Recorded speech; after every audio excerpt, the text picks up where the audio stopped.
Bonjour mes chers élèves, aujourd'hui on commence à lire et expliquer les dialogues le nouveau صوفينتير A. أعزائي الطلبة أهلا وسهلا بكم في درس جديد من دروس اللغة الفرنسية للصف الثالث متوسط. هذا الكتاب اللي معتمد اللي ندرسه بمرحلة الثالث المتوسط اللي هو نوفو صوفرونتير 1. اليوم راح نشرح الحوار بالمحاورة الدرس الثالث اليونت الثالث الدرس الخامس. L'enquête de l'inspecteur Darou.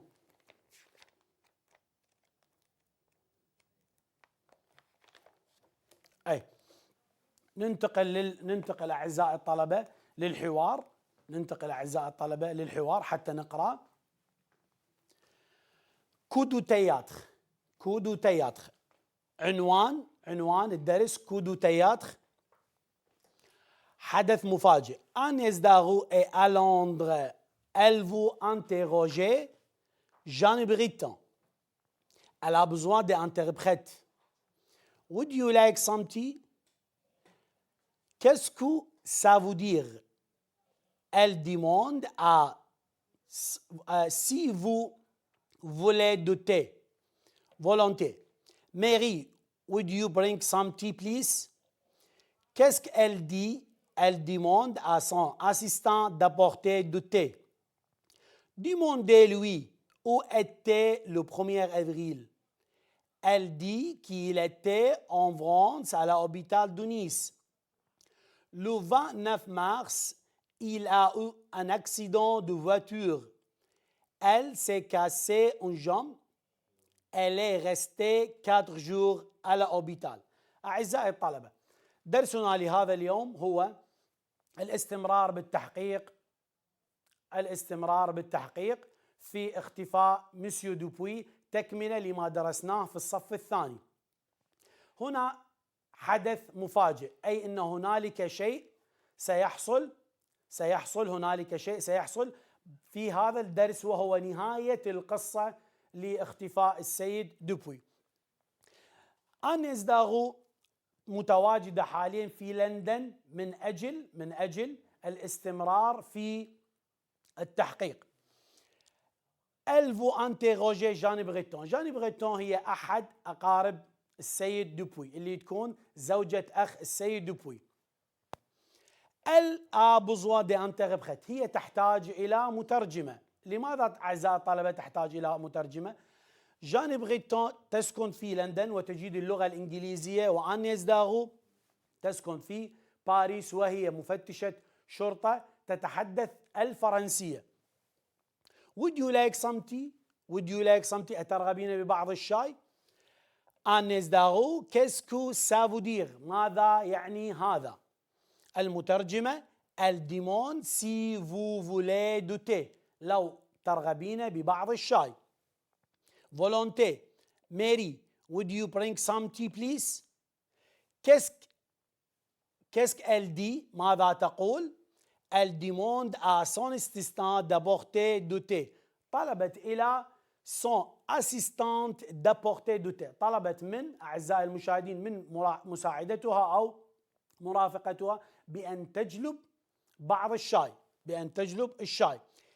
Elle dit qu'il était en France. العفو. Demandez-lui où était le 1er avril. اطلبي منها أين كانت في 1 من أبريل اللي هو 1/4 الشهر الرابع. قالت بأنها il était en France، كانت في فرنسا على hôpital de Nice، في مستشفى نيس. Pourquoi il a été en France à l'hôpital de Nice؟ قلت parce qu'il a eu un accident de voiture، لأنها عملت حادث سيارة يوم 29 مارس 29/3. Elle s'est cassée une jambe. هذا الحادث سبب إلى كسر ساقها. Elle est restée 4 jours à l'hôpital. استقرت أو بقت في المستشفى 4 أيام لحين الشفاء. الآن راح نأخذ الأسئلة المعتمدة من قبل الوزارة، والمنقحة حسب المنهج الجديد لهذه السنة. راح نطرح الأسئلة ونكتبها أعزائي الطلبة بالشكل التالي. راح ناخذها من هنا ونشوف الأسئلة اللي معتمدة من قبل الوزارة. السؤال الأول راح يكون أعزائي الطلبة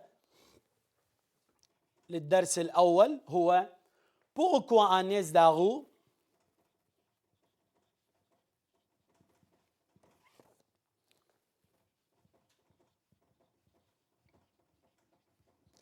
est à Londres. لماذا أنيس داغو est à Londres أو est à Londres؟ لماذا أنيس داغو هي في لندن؟ طبعا هنا يا أعزائي الطلبة من يكون عندنا سؤال بالبوركوا راح نجاوب بالبارس كل، نعوض عن أنيس داغو. أي بارس كل vous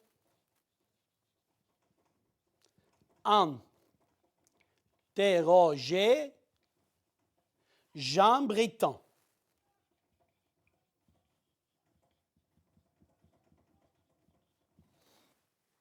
C'est la première question. La deuxième question, où Madame Jean Britton habitait-elle?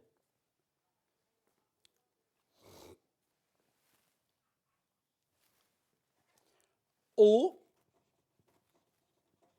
Madame Jean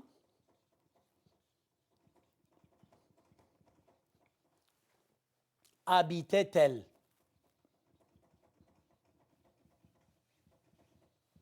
أين تسكن جان بريتون؟ هنا يا أعزائي الطلبة نضطر إلى وضع التي الصوتية لوجود حرفي العلة، فالسؤال راح يصير أو مدام جان بريتون أبيتتل، أين تسكن جان بريتون؟ ال أبيت à Londres. تسكن لندن. La troisième question, c'est pourquoi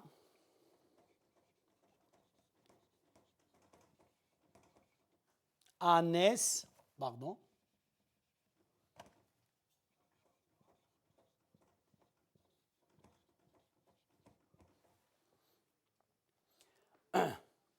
a besoin d'une interprète.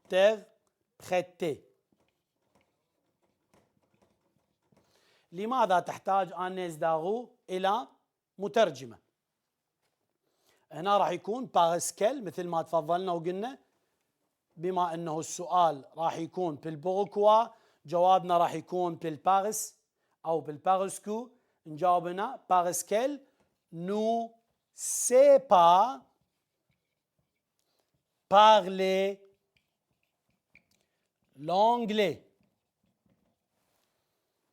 Parce qu'elle ne sait pas parler l'anglais، لأنها لا تجيد التحدث أو لا تعرف التحدث الإنجليزية. Quatrième question, où était Jean Breton?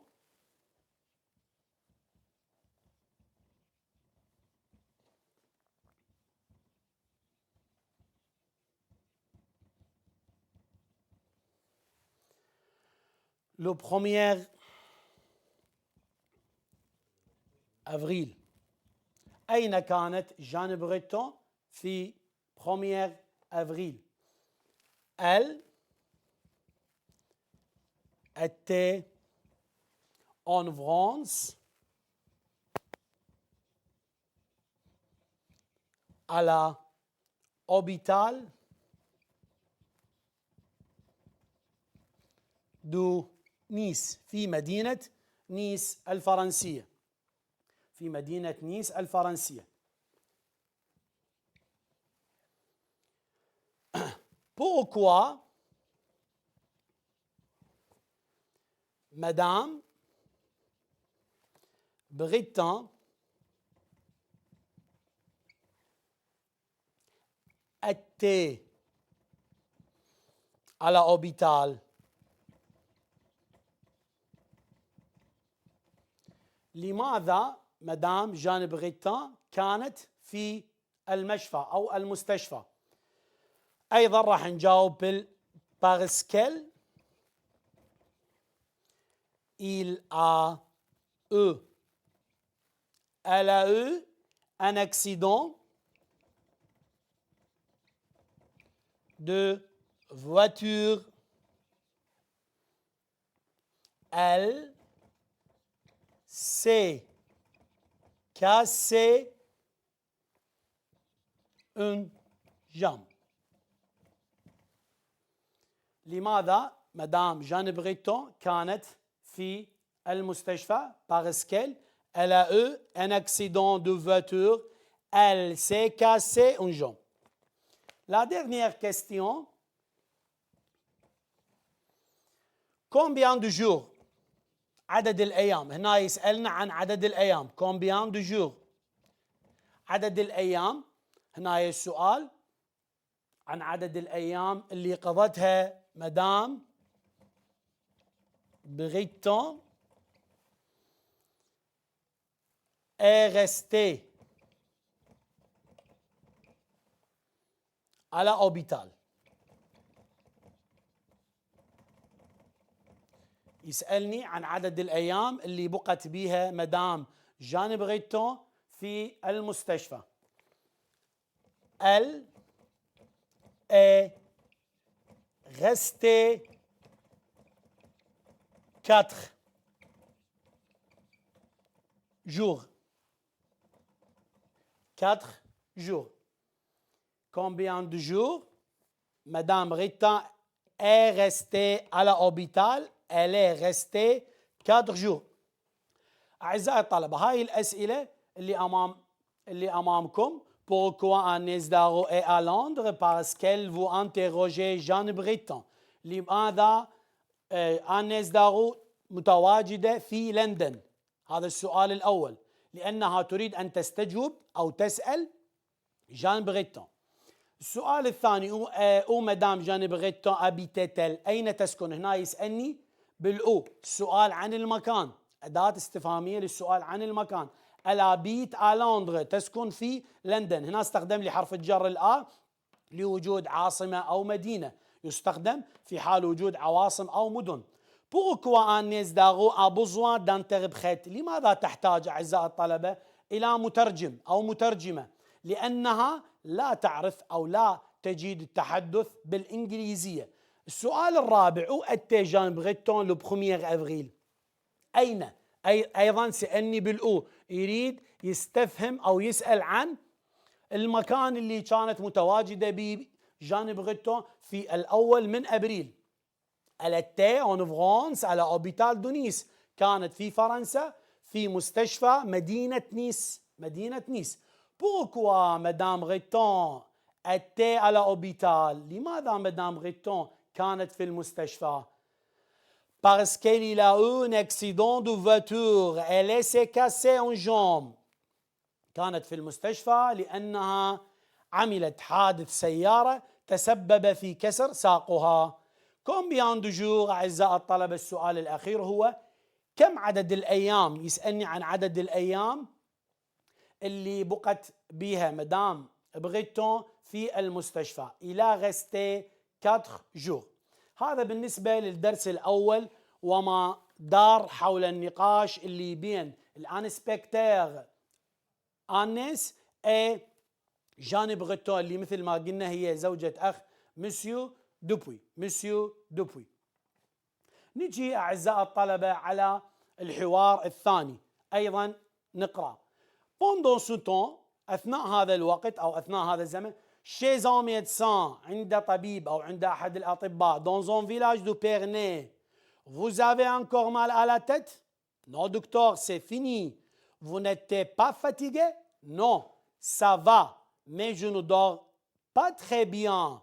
Bon, je vous donne un médicament pour dormir et vous demande de faire 1 heure de sport. Tous les jours, vous allez très bien. Maintenant, retournez vite à Lyon. Vos amis sont inquiets. Vous leur avez écrit? Vous leur avez téléphoné?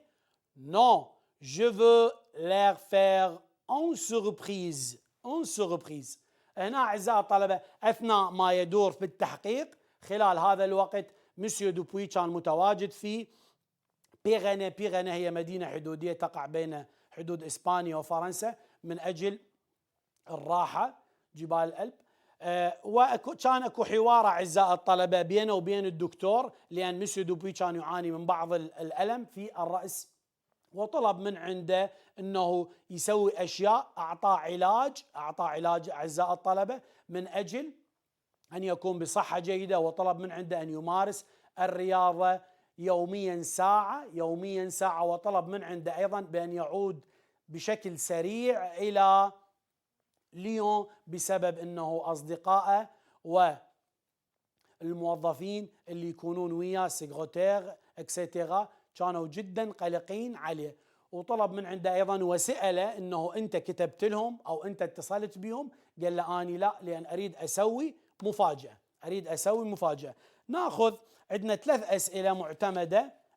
اسئله معتمده بهذا الحوار اللي هو الحوار ب. راح نكتب الأسئلة المعتمدة. La première question, qu'est-ce que le médecin donne à Monsieur Dupuy? ماذا أعطى؟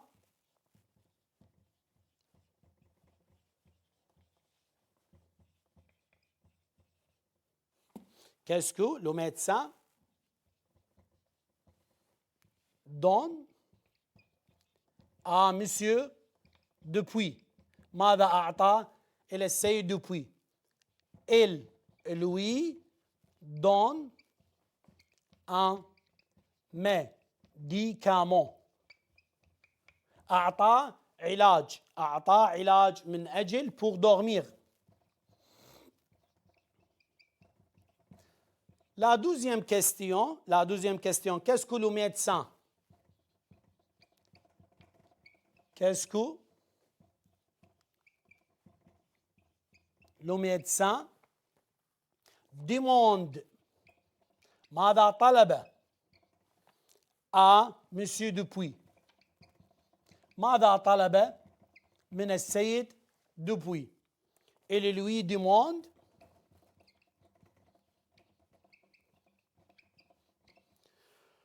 de faire une heure de sport tous les jours. كل يوم.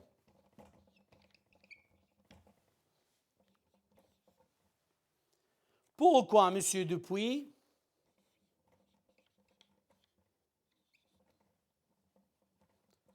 Pourquoi, Monsieur Dupuy n'est pas écrit à ses amis؟ لماذا لم يكتب السيد دوبوي أي شيء إلى أصدقائه؟ جواب راح يكون parce qu'elle veut leur faire une surprise. لأن يريد يسوي لهم مفاجأة. أعزائي الطلبة هاي الأسئلة المعتمدة من قبل الوزارة والمثبتة بالنسبة للحوار ب. Qu'est-ce que le médecin donne à Monsieur Dupuy؟ ماذا طلب أو ماذا أعطى السيد الطبيب إلى السيد دوبوي؟ Il lui donne un médicament pour dormir. أعطاه علاج من أجل النوم. Qu'est-ce que le médecin demande à Monsieur Dupuy؟ وأيضا ماذا طلب منه أن يعمل؟ Il lui demande de faire أن يمارس une heure de sport tous les jours.